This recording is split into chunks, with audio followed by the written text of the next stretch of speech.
Terima kasih pemirsa, Anda masih bersama kami di Berita Petang bersama saya Dita Ruspendi.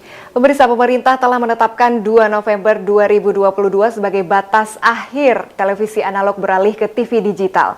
Berbagai upaya terus dilakukan oleh pemerintah bersama berbagai stakeholder dalam menyambut momen perpindahan. Dan Asosiasi Televisi Siaran Digital Indonesia atau ATSDI sejak awal menjadi bagian penting dalam proses peralihan teknologi siaran ini.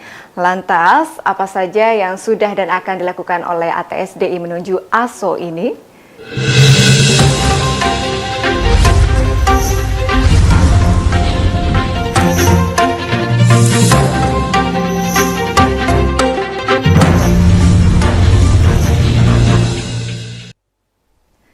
Dan pemirsa, petang ini saya sudah tersambung dengan Pak Eris Munandar selaku Ketua Umum ATSDI. Assalamualaikum Pak Eris. Wabarakatuh. Apa kabar Mbak Dita? Alhamdulillah, Pak Eris juga semoga sehat sekeluarga. Baik, terima kasih. Pak Eris, saya akan memulai meminta Anda, Pak Eris, untuk menjelaskan apa sih sesungguhnya TV digital itu, karena masih banyak anggapan dari masyarakat bahwa TV digital ini adalah TV internet atau TV berbayar, begitu Pak Eris.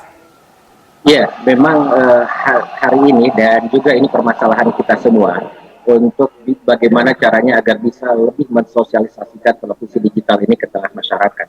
Anggapan masyarakat hari ini bahwa TV digital itu adalah TV streaming, TV internet, TV yang hanya bisa diakses melalui paket data. Padahal sesungguhnya TV digital itu adalah alih teknologi yang sudah diamanatkan oleh ITU sebagai badan PBB kaitannya dengan untuk melakukan proses efisiensi terhadap frekuensi yang sangat terbatas ini. Jadi televisi digital itu adalah televisi biasa yang bisa diakses dan diterima oleh masyarakat dengan menggunakan antena biasa dan juga TV yang biasa. Nah, akan tetapi karena ini alih teknologi, maka televisi yang bisa mengakses adalah televisi yang sudah memiliki teknologi digital atau DVB-T2. Dan hari ini di berbagai daerah di Indonesia, televisi-televisi ini sudah banyak dijual dengan harga yang kompetitif dalam rangka menyambut proses migrasi dari televisi analog ke digital. Nah, bagi masyarakat yang masih memiliki televisi tabung atau televisi flat tapi masih belum digital, ini jangan khawatir dan tidak perlu mengganti televisinya karena bisa menggunakan yang namanya decoder atau set-top box gitu kan, yang bisa dibeli dengan kisaran harga 150.000 sampai 250.000. Dan bagi masyarakat miskin di Indonesia pun juga pemerintah tidak tinggal diam. Mereka sudah menganggarkan hampir 6,7 juta set-top box yang akan dibagikan secara gratis ke masyarakat, dan juga ada 8 juta lebih set-top box sebagai hasil kompensasi komitmen dari para penyelenggara MUX yang juga akan diberikan secara gratis ke masyarakat di Indonesia. Sesuai dengan hasil survei Mbak Dita, bahwa masih banyak masyarakat Indonesia yang masih memiliki televisi yang belum digital ini. Kurang lebih di kisaran 25 hingga 30 juta televisi. Dan ini tantangan terbesar bagi kita, bagi pemerintah, bagaimana agar pada saat peralihan nanti masyarakat yang masih memiliki televisi yang belum digital ini bisa menikmati tayangan televisi digital tanpa harus kehilangan terlebih dahulu layar. Karena target seperti yang tadi disampaikan oleh Mbak Dita, bahwa target akhir pemerintah ini 2 November 2022 sesuai dengan Undang-Undang Cipta Kerja nomor 11 tahun 2020 yang ditandatangani oleh Presiden Joko Widodo pada tanggal 2 November 2020. Di klaster penyiaran pasal 60A itu tertulis bahwa peralihan televisi analog ke televisi digital ini dalam kurun waktu paling lambat 2 tahun sejak disahkannya Undang-Undang Cipta Kerja ini. Gitu Mbak Dita. Kita simpan dulu soal Undang-Undang Cipta Kerja, Pak Eris. Tapi apa sebenarnya keuntungan dengan adanya hadirnya TV digital ini untuk masyarakat, kemudian untuk pemerintah dan bagi industri sendiri, Pak Eris? Ya, bagi masyarakat tentunya ini sangat banyak diuntungkan karena kepentingan publik harus tetap dijaga untuk mendapatkan layanan penyiaran yang berkualitas. seperti iklan analog switch off tadi, bahwa masyarakat akan mendapatkan siaran yang bersih gambarnya, kemudian jernih suaranya dan canggih teknologinya. Ini akan didapatkan oleh masyarakat, kemudian masyarakat pun akan mendapatkan berbagai macam channel yang yang bisa didapatkan secara free alias gratis gitu. Jadi tidak ada lagi iuran bulanan gitu kan, seperti kita berlangganan TV berlangganan atau lain sebagainya. Ini benar-benar gratis gitu kan. Di wilayah Jabodetabek saja masyarakat akan dimanjakan hampir dengan kurang lebih 25 hingga 40 channel gratis yang bisa dinikmati oleh masyarakat. Kemudian juga akan terjadinya efisiensi industri penyiaran di tengah disrupsi layanan aplikasi internet streaming seperti ini. Kemudian juga frekuensi yang saat ini digunakan oleh televisi analog ini akan ditata kembali oleh pemerintah untuk ekonomi digital dan industri 4.0. Ini sangat penting sekali, dan ATSDI senantiasa mendorong agar penggunaan frekuensi yang sangat boros ini bisa dimanfaatkan untuk kepentingan masyarakat. Seperti kita ketahui, dengan adanya pandemi COVID-19 ini, masyarakat bekerja dari rumah dengan menggunakan teknologi internet, dan kalau ini analog switch off atau televisi analog sudah berpindah ke televisi digital, maka kapasitas internet yang bisa dinikmati oleh masyarakat akan jauh lebih baik. Kemudian juga menghindari sengketa dengan negara-negara tetangga yang disebabkan oleh interferensi. Seperti kita ketahui, Indonesia sangat terlambat dalam proses alih teknologi ini dibanding dengan negara-negara lain seperti Singapura, Malaysia, Thailand, Filipina, dan lain sebagainya. Sehingga kita mendengar di daerah-daerah perbatasan, di 3T, di daerah terluar dan terdepan, itu masyarakat Indonesia masih banyak menikmati media-media dari negara tetangga. Dan ini bisa diakhiri dengan solusi televisi digital ini. Kemudian yang paling penting adalah arahan dan kebijakan nasional yang sudah didengungkan oleh Presiden Jokowi dalam upaya transformasi digital. Jadi salah satunya adalah aspek penyiaran. Kemudian juga keuntungan yang didapat dari proses digitalisasi ini, seperti yang tadi saya sampaikan, adalah kualitas gambar dan suara yang sangat superior. Kemudian juga efisiensi, karena berita kalau sekarang televisi analog itu satu frekuensi hanya untuk satu TV, sedangkan dengan digital itu satu frekuensi bisa diisi oleh 6 hingga 12 channel. Ini kan sangat efisien sekali. Kemudian juga ada fitur-fitur tambahan gitu kan, nanti masyarakat bisa melihat tayangan-tayangan sebelumnya, kemudian sesudahnya, dan lain sebagainya. Kemudian juga pemanfaatan frekuensi ini juga sisanya akan dimanfaatkan untuk early warning system.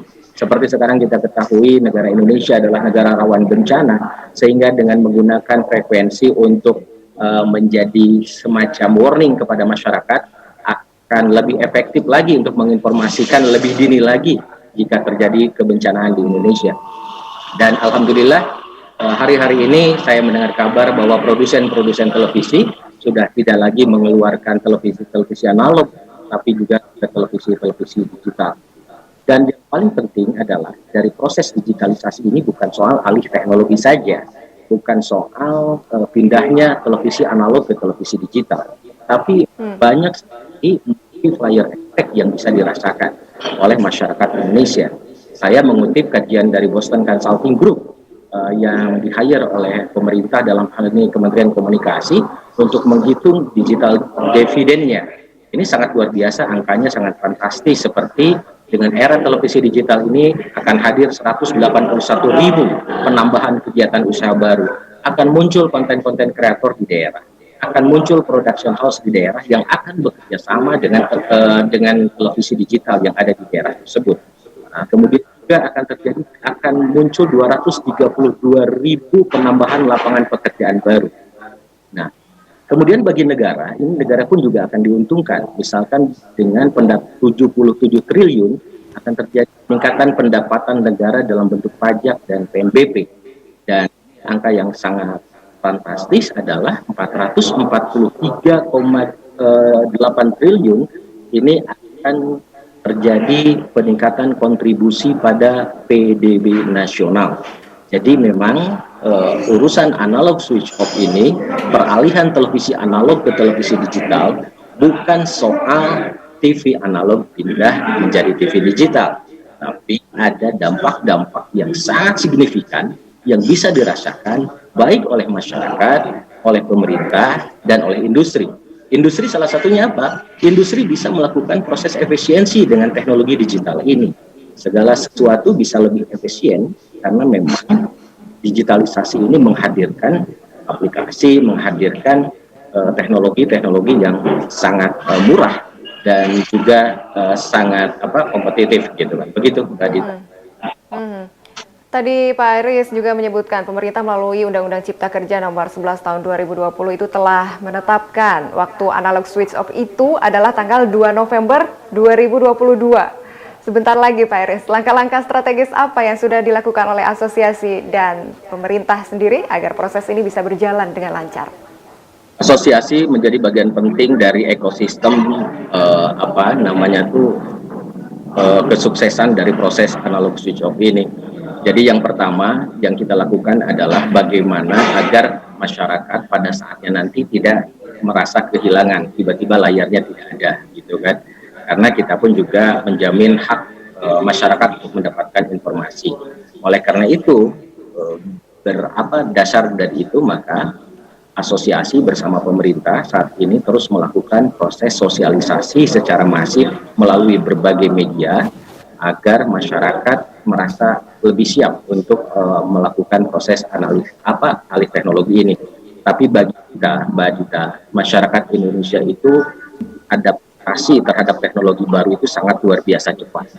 Contohnya ketika kita menggunakan handphone dengan teknologi 2G berganti jadi 3G, sekarang jadi 4G, itu masyarakat otomatis mengganti gadgetnya, gitu kan.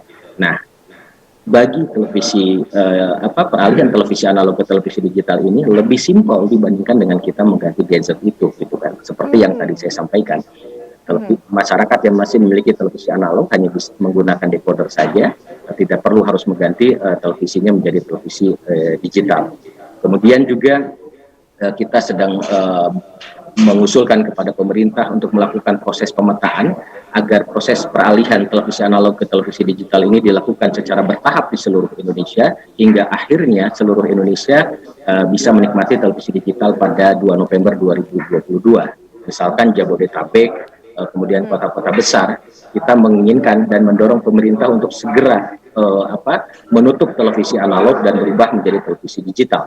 Karena di kultur masyarakat di daerah-daerah kota besar itu sudah sangat siap dibandingkan dengan daerah-daerah yang ada di Indonesia.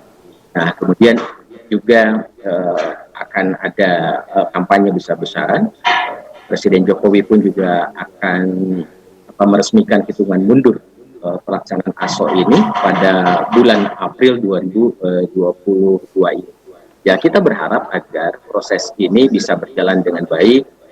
Dibutuhkan komitmen dari seluruh stakeholder, terutama industri yang harus siap untuk bisa mengawali proses ini dengan sebaik-baiknya.